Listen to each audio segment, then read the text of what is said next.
welcome back to day 5 of the 100 horror films in 31 days. I got in 4 films today, and the first one is a doozy. Yeti. it's oh man, Yeti, giant of the 20th century. This is an Italian ripoff from 1977, directed by Gianfranco Parolini, who is really known for the spaghetti westerns, the Sabata series. This is hilarious, man. This is so much fun. I gave it a 7 out of 10 just for the fun factor. It's not good.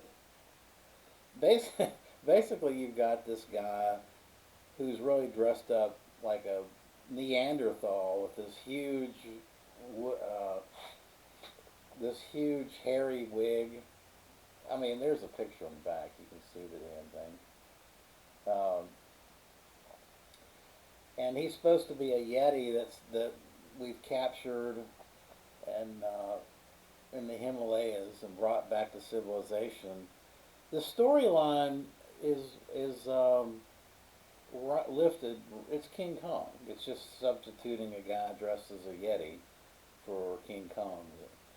It's even got a character named Jane, and of course, the monster is smitten with Jane, and protects her and all that business. It's there's a lot of there's a lot of special effects that are kind of this is 70s now, right? 77. So you've got like the back screen type deal where you've got this guy standing there in his hairy monster outfit against some second scene where there's skyscrapers or things like that. I mean, it's the special effects are cheap. I mean, it's an Italian ripoff of King Kong from 1977 or 76, the Jessica Lange King Kong. It basically is taking that movie and saying, hey, that was so successful, let's do our own King Kong movie. We'll just do it with a Yeti. The Italians are great, man. I mean, this is so much fun. The monster's reactions and things are just so hilarious. He's got this. I mean, the guy that did this, I think he's got a strange name too. A lot of the people in this thing did not do anything else. Nemo Craig. I think he had only like a couple of different titles that title credits. Tony Kendall is kind of the main dude in this. He was in The Whip and the Body. He's been in some movies. And Antonella Interlinki was she was in City of the Living Dead. Lucio Fulci. She plays Jane, and a very young Jane. I didn't look it up to see, but I mean, she looks like maybe she's 16, maybe. So you got that going on as well. Great stuff.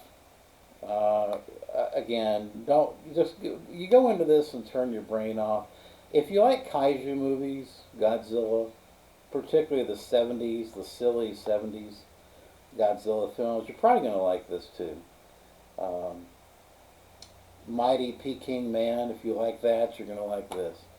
This is a Code Red release with no special features, just the film itself, but I'm happy. I think I only paid like $9 for this it was a Kino. I bought it from Kino Lorber.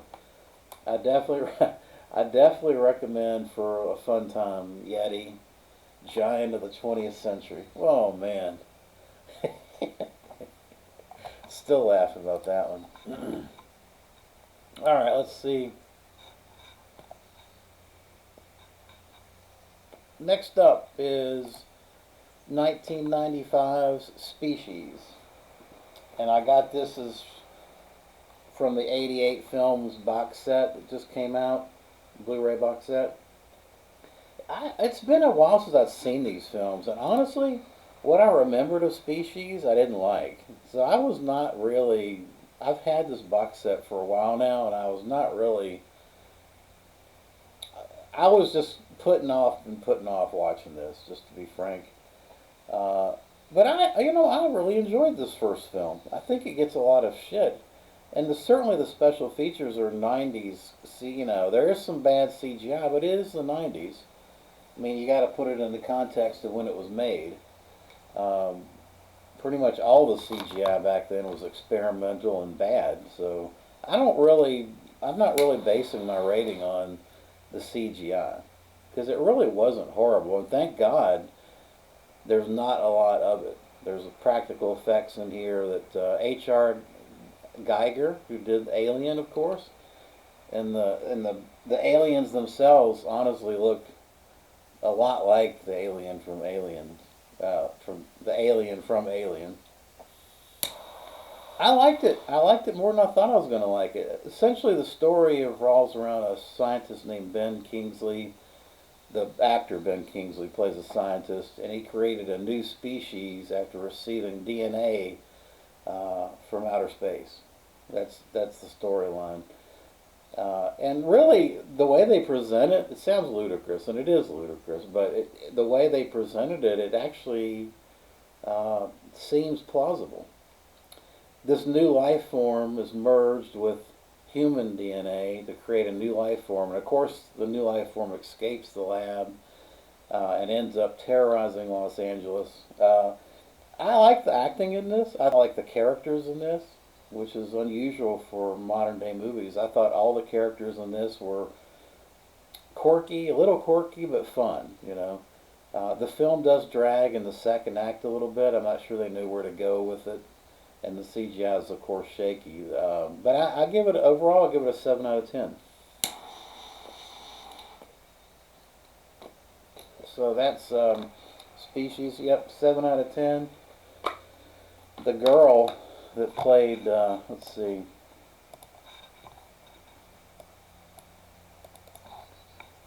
Natasha Hendricks. She's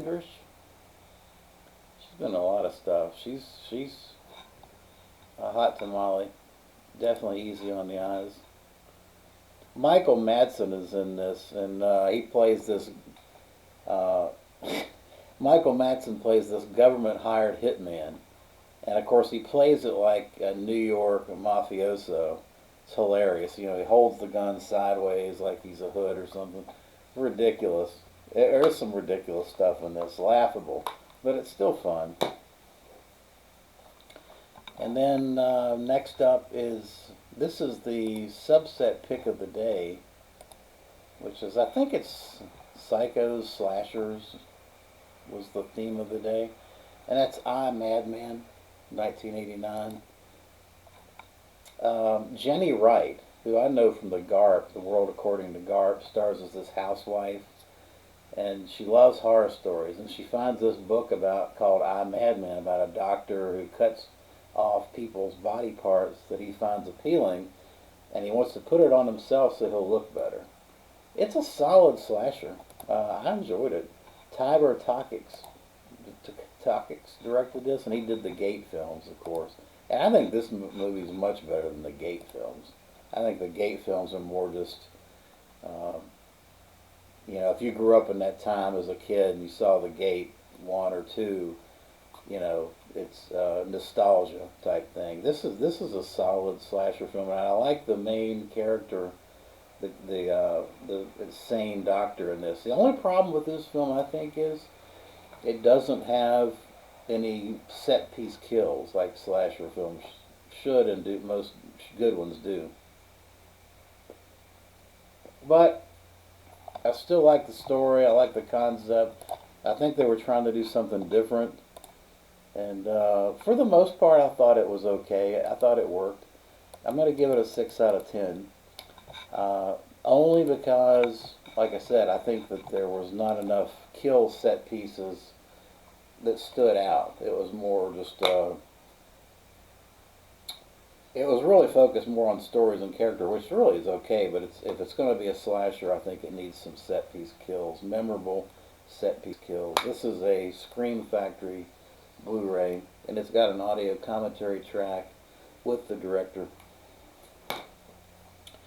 Alright, next up, I think the last film of the day is, oh man, 1980's The Awakening with Charlton Heston, who plays an archaeologist, and he and his pregnant wife are searching for the tomb of an Egyptian princess or priestess, And as soon as they get close to this thing, strange things start to happen to the wife and the baby to be.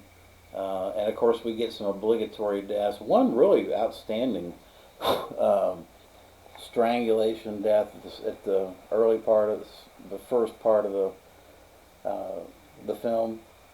The story is taken from a Bram Stoker novel, The Jewel, The Seven Stars, or something like that. Overall, it's very tepid. It's not a film I'd go back to. In fact, I was on the fence about Scream Factory Shouts having a sale, 50% off, and this is one of the titles. And I have it in my cart, and now that I've watched it, I'm just not going to get it, even though it's cheap. I mean, I think I can pick it up for less than 15 bucks. The problem is I just don't think, I don't ever see myself going back to it. It's so dull and tepid. It's almost 2 hours, and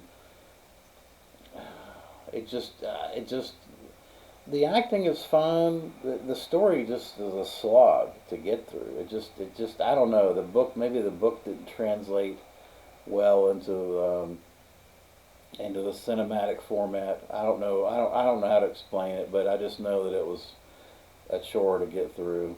Not a bad film, just nothing that I would want to go back to. So I gave it a 6 out of 10.